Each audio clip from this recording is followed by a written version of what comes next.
Bonjour, je suis Stéphane Baucher. J'ai publié en 2011 ce petit ouvrage, Plus un poisson d'ici 30 ans, qui est en fait un panorama de la surpêche sur l'ensemble des océans du globe, avec un focus tout particulier sur les eaux européennes et françaises.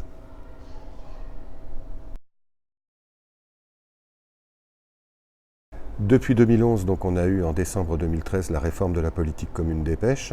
Donc c'est des textes et une réglementation assez forte en fait, pour régler le problème des pêcheries européennes. Malheureusement, la non-application de cette réglementation fait que la situation n'a pas progressé assez vite.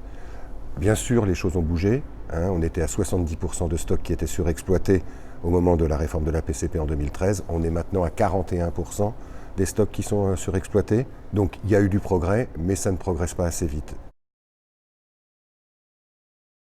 Le problème, c'est que ce brave consommateur, il a peu d'outils à sa disposition, malheureusement, pour effectuer des choix éclairés en matière de durabilité. En fait, pour choisir du poisson durable, il faut faire une combinaison d'informations d'ordre biologique et d'ordre technique. Il faut connaître trois choses. Une, la période de reproduction de l'espèce qu'on est sur le point de choisir. Deux, la zone sur laquelle elle a été pêchée. Et trois, la technique de pêche qui a été employée. Qu'est-ce qu'on a comme information sur une étiquette?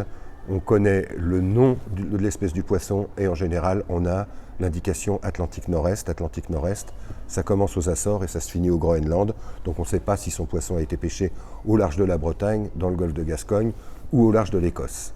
Ensuite, ça dépend aussi, si on considère la pêche uniquement sous l'angle environnemental relatif à la biodiversité. Donc les poissons, sont-ils durables? Comment ont-ils été pêchés?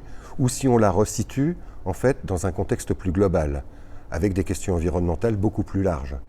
Pour prendre un exemple très simple, le cabillaud qu'on trouve sur tous les étals, l'an dernier, donc en 2018, il y a 780 tonnes de cabillaud qui sont arrivés dans les criées en France et on en a importé 80 000 tonnes. Donc la division est vite faite. Quand vous achetez du cabillaud chez le poissonnier, vous avez une chance sur 100 que ce soit du cabillaud local. Le reste, c'est essentiellement, il provient de Norvège et d'Islande. Dans ce livre, j'écrivais le paragraphe suivant qui est toujours malheureusement d'actualité. Les États ont trop longtemps laissé filer ce secteur, celui de la pêche, en refusant d'y jouer leur rôle de régulateur. Il est plus que temps qu'ils prennent enfin en charge cette responsabilité qui est la leur, en procédant au rééquilibrage des politiques publiques vis-à-vis de la petite pêche. Il est évident que cette dernière doit être traitée de façon équitable en matière de financement public et d'accès à la ressource.